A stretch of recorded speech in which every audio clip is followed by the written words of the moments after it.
नमस्ते जी। वैदिक राष्ट्र में आपका स्वागत है। वेद चार हैं: ऋग्वेद, यजुर्वेद, अथर्ववेद, सामवेद। यजुर्वेद मुख्यतः कर्मकांड पर आधारित है। यजुर्वेद के प्रथम अध्याय में 31 मंत्र हैं। इसके पिछले 2 मंत्रों की व्याख्या आपने कल्याण के मार्ग पुस्तक के अनुरूप सुनी। आज हम तीसरे मंत्र की व्याख्या लेकर आए हैं। कल्याण के मार्ग पुस्तक के लेखक और इस लेख के लेखक वैदिक विद्वान डॉक्टर अशोक आर्य गाजियाबाद से हैं। आप यह पुस्तक हमसे संपर्क करके मंगवा भी सकते हैं। आइए विषय की ओर चलते हैं। हम यज्ञ, सत्संग, उपासना से जीवन पवित्र करें। जीवन में पवित्रता के साधन के रूप में हाथ धोना, मुंह धोना, स्नान करना इसका मुख्य स्थान है। तो आध्यात्मिक क्षेत्र में यज्ञ पवित्रता का मुख्य साधन है। यज्ञ के अतिरिक्त सत्संग, उपासना अर्थात प्रभु की सामीप्यता से ही पवित्रता आ सकती है, ऐसा उपदेश यह मंत्र कर रहा है। मंत्र इस प्रकार है: ॐ वसो पवित्रमसि शतधारं वसो पवित्रमसि सहस्रधारं देवस्त्वा सविता पुनातु वसो पवित्रेण शतधारेण सुक्त्वा कामदुक्ष। इस मंत्र के अनुसार परमात्मा कहते हैं, यज्ञ से पवित्रता आती है। परमात्मा, परमपिता परमात्मा उपदेश करते हुए इस मंत्र के माध्यम से सर्वप्रथम यही कहते हैं कि हे जीव, तूने यज्ञ किया है। इस यज्ञ के द्वारा अपने आप को पवित्र बना लिया है।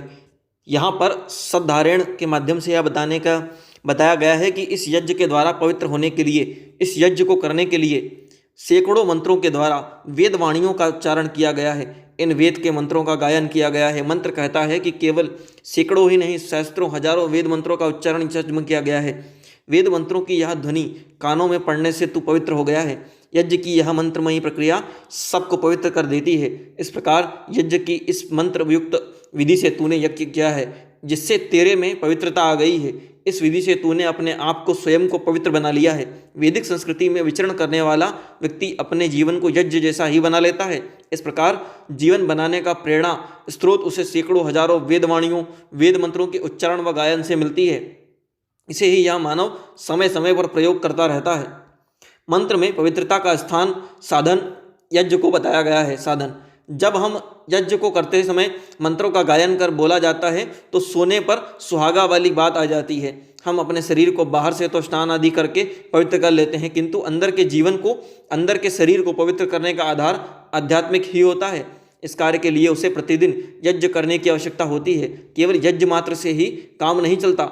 इस यज्ञ को करने के लिए अनेक वेद मंत्रों का भी गायन करना होता है। वेद मंत्र के गायन से हमारे शरीर के अंदर प्रवाहित हो रहे रक्त में अल्ट्रासोनिक तथा सुपरसोनिक वेव्स का, लहरों का संतुलन बनता जाता है। अनुपात ठीक हो जाता है, जिससे हमारा मस्तिष्क शांत और शीतल हो जाता है। हमारा ध्यान प्रभु की कृति में लगता है। इस प्रकार हम अंदर से भी पवित्र हो जाते हैं। इसीलिए प्रभु इस प्रकार से यह आदेश दे रहे हैं कि हमें वेदवाणी के उच्चारण के साथ ही, वेदवाणी के गायन के साथ भी प्रतिदिन नियमित रूप से यज्ञ करना चाहिए।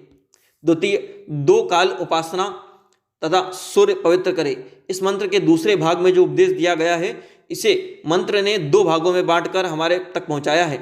मंत्र कहता है कि हम 2 काल प्रभु के चरणों में आवें। मंत्र अपने दूसरे चरण के इस प्रथम भाग में हमें उपदेश करता है कि वह परमपिता परमात्मा का सबका प्रेरक है, सबको प्रेरणा देने वाला है, सबका मार्ग प्रदर्शक है, सबको हाथ पकड़कर सुमार्ग पर ले जाने वाला है। वह पिता ही दिव्य गुणों का पुंज है, दिव्य गुणों का भंडार है। जितने भी दिव्य गुण हैं, जितने भी, उन सब का केंद्र बिंदु वह प्रभु ही है। ऐसा प्रभु है मानव, तुझे अवश्य ही पवित्र करे, आध्यात्मिक रूप से पवित्र करे। जो मानव दिन में 2 काल अर्थात प्रातः और सायं उस पिता को स्मरण करता है, उस पिता के निकट जाकर कुछ प्रार्थना करता है, उस प्रभु का स्मरण करता है, प्रभु के आशीर्वाद से उसका जीवन पवित्र हो जाता है।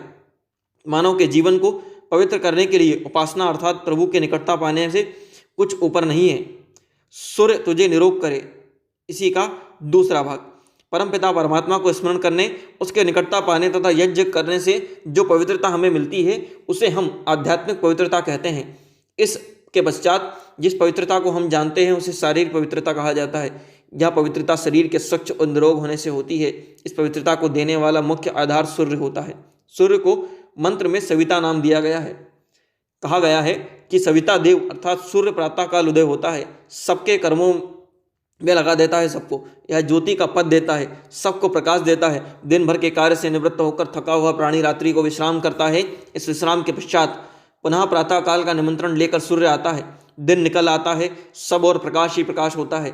सब लोग अपने बिस्तर को छोड़ देते हैं, पक्षी भी चहचहाने लगते हैं। बड़ा ही सुहावना दृश्य बन जाता है। इस सब लोग इस पर जागृत हो जाते हैं, अपने अपने कामों में लग जाते हैं, मानो सूर्य उन्हें अपने काम करने के लिए प्रेरित कर रहा हो। इस प्रकार सूर्य जहाँ हमें हमारे काम में लगाता है, वहाँ सूर्य के प्रभाव से सब लोग प्रकार के कीटाणु, सब प्रकार के रोगाणु इस सूर्य के तेज के आगे क्षीण हो जाते हैं, नष्ट हो जाते हैं। इस प्रकार यह जगत सूर्य के कारण रोगाणु रहित होकर पवित्र हो जाता है। अतः सूर्य हमें निरोगता और पवित्रता देता है। सत्संग से उत्तम मनो वाले हो।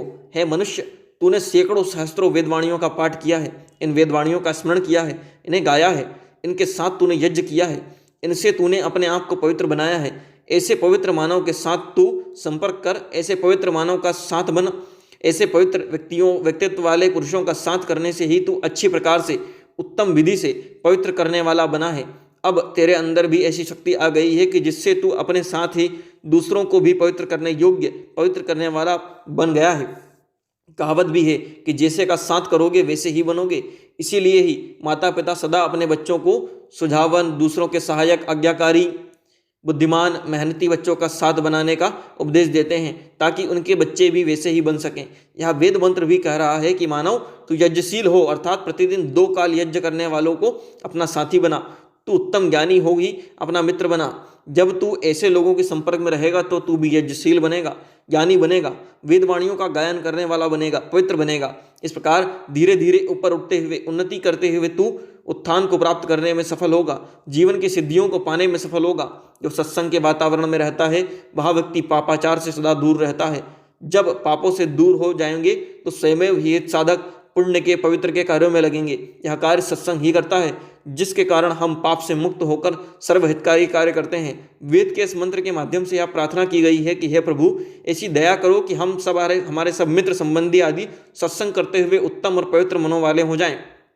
पवित्र बनने के लिए इस मंत्र में 3 उपाय बताए गए हैं। प्रथम उपाय, यज्ञमय जीवन। हम अपने जीवन को यज्ञमय बनाएं, प्रतिदिन यज्ञ करें, सदा यज्ञीय कार्यों में लगे रहें, यज्ञ की दानशीलता को अपनाएं। द्वितीय, प्रभु की उपासना। पवित्र बनने के लिए हमें प्रभु की निकटता चाहिए, अतः हम सदा प्रभु की उपासना करें, अपना आसन प्रभु के समीप लगावें। तृतीय, ज्ञानियों व यज्ञी व्यक्तियों के संपर्क में रहें।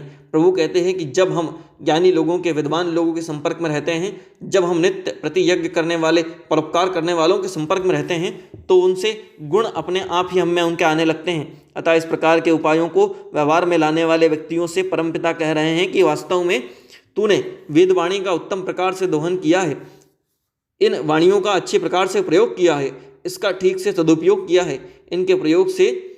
इनके उपयोग से कारण ही तू उन्नति के पथ पर बढ़ते हुए, ऊपर उठते हुए परमेष्टि के स्थान को प्राप्त कर लिया है तूने। इतना ही नहीं, यज्ञशील बनकर तूने सबका पालन किया है, यज्ञशील बनकर तूने सब कष्टों को दूर किया है, सबको निरोग किया है। इस कारण तू प्रजापति भी बन गया है। ओम। इस लेख के लेखक हैं डॉक्टर अशोक आर्य गाजियाबाद से।